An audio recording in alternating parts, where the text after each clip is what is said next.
আসসালামু আলাইকুম। নচিকেতের সেই গান, ছেলে আমার মস্ত মানুষ, মস্ত অফিসার, মস্ত ফ্ল্যাটে যায় না দেখা এপার ওপার। যাই হোক, সেই গানের লাইনগুলো বলছি না। মিরপুরে এক বৃদ্ধা শেষ নিঃশ্বাস ত্যাগ করেছেন। 7 দিন একা পড়েছিলেন, কেউ দেখার ছিল না।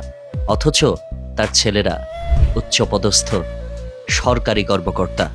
হায় রে জীবন!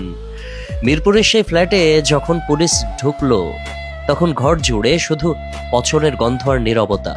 বিছানায় পড়ে আছেন নূরজাহান বেগম, বয়স 72। শরীরের মাংস খুলে খুলে পড়ছে। 7 থেকে 8 দিন হয়ে গেছে, কেউ জানেনি, কেউ খোঁজ খবর নেয়নি। অথচ এই বৃদ্ধার এক ছেলে নাকি সচিব, আরেকটি ছেলে বুয়েটের শিক্ষক। দূর কানাডায় থাকেন আরেকজন। দেশের সর্বোচ্চ মেধাবীরা যে প্রতিষ্ঠানে পড়াশোনা করেন, সেই বুয়েটের একজন শিক্ষকের মা মরে পচে গেলেন নিজের ঘরে। দেখার কেউ ছিলেন না। আমরা সন্তানকে ডাক্তার বানাই, ইঞ্জিনিয়ার বানাই, সচিব বানাই, বিদেশে পাঠাই, কিন্তু মানুষ বানানোর কথা ভুলে যায় যে মা রাত জেগে পড়িয়েছেন, নিজে না খেয়ে সন্তানের পাতে ভালোটুকু তুলে দিয়েছেন। সেই মা একদিন অন্ধকার ঘরে একা পড়ে থাকেন এবং মরেও পড়ে থাকেন। নূরজাহান বেগম মেয়ের বাসায় থাকতেন। মেয়ের স্বামী ঢাকা বিশ্ববিদ্যালয়ের শিক্ষক ছিলেন। 5 বছর আগে ইন্তেকাল করেছেন। মা ও মেয়ে একই ছাদের নিচে থাকতেন, কিন্তু আলাদা আলাদা ঘরে। পুলিশ জানাচ্ছে, বৃদ্ধার ঘরটি কয়েক বছর ধরে ঠিকমতো পরিষ্কার হয়নি। ময়লা আবর্জনা, ছত্রাক, পোকামাকড়, এই ছিল তার শেষ আশ্রয়। মেয়ে পাশের ঘরেই ছিলেন, কিন্তু সপ্তাহের পর সপ্তাহ মায়ের ঘরেই ঢোকেননি।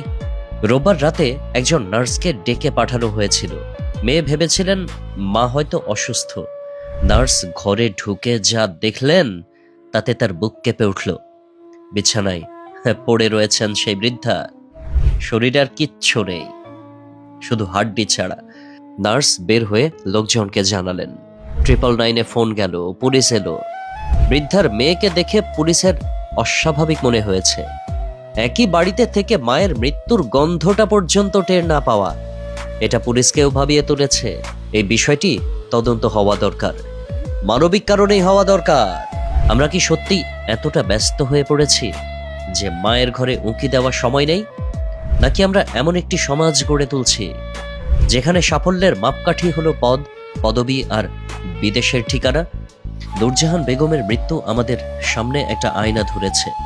সেই আয়নায় গোটা সমাজের চেহারা দেখা যাচ্ছে।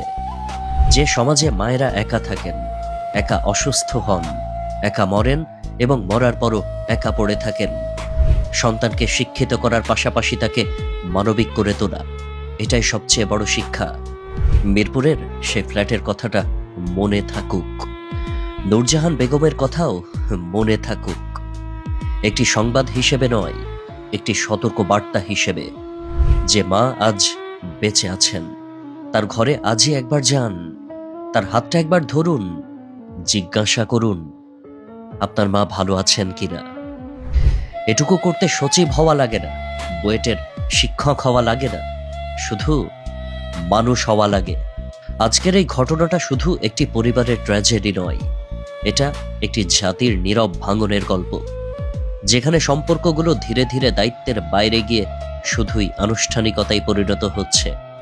আমরা আধুনিক হয়েছি, প্রযুক্তিতে এগিয়েছি, কিন্তু অন্তরের যোগাযোগটা কি হারিয়ে ফেলিনি? যে মানুষটা আমাদের প্রথম ডাক শুনেছে, প্রথম হাঁটতে শিখিয়েছে, তার শেষ সময়ে আমরা যদি পাশে না থাকি, তাহলে আমাদের এই অগ্রগতি কার জন্য? নূরজাহান বেগমের ঘরের সেই নীরবতা আসলে একটি প্রশ্ন ছুড়ে দেয়। আমরা কি সত্যি সভ্য হয়েছি, নাকি শুধু বাস্তবতার মুখোশ পরে অনুভূতিহীন হয়ে গেছি? এই প্রশ্নের উত্তর খুঁজতে অন্য কোনো গবেষণার দরকার নেই।